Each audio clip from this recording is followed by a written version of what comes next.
Bill, we've got this workshop coming up in Kiental called Inner Community, Outer Community. Can you explain what this means? Well, it's a sort of analogy, because we've got this idea that we're a single mind inhabiting a single body and controlling it. And actually research shows that that's really false. There's lots of me's, lots of subpersonalities, and also the body, parts of the body have their own intelligence. And so I, as an individual, am a sort of community of beings with their own wisdom and their own intelligence. And even the cells can get on with living without my control, and everything knows what to do.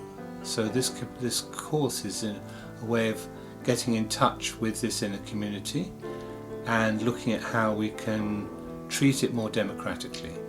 Can you give me an example of that?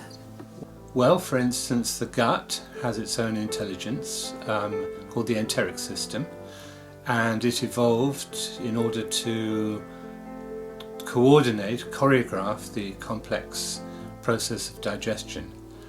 But it does a lot more than that, and it's got 500 million neurons, and they're all specialised in knowing what I need. And that's not only what I need in food, but also in emotions.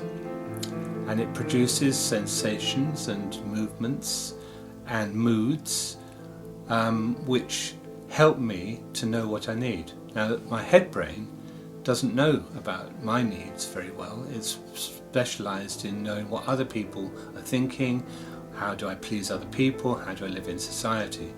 So actually the gut is much cleverer than I am at knowing certain things, and if I could access and listen to the messages that my gut gives me, then it would be a great resource for my life.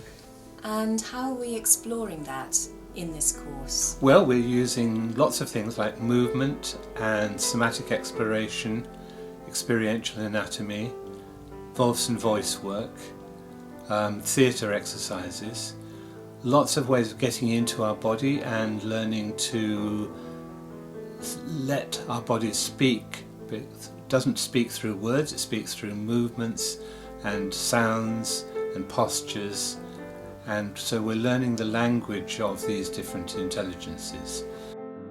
We're exploring how to be aware of our internal community and how to help each part to have a say.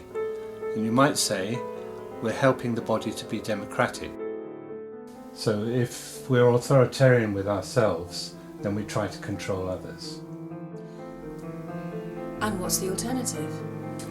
Well, I believe that these internal intelligences give us creativity, joy, playfulness, spontaneity, sexuality, vitality, and in the same way that if human communities are based on really listening to each other and not trying to control and plan, then a new type of order might emerge, rather like a cloud of starlings.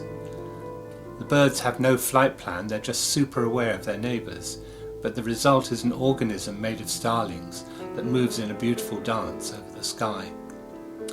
I'm not saying that human society should be like a flock of starlings, but we should listen more rather than judging and controlling.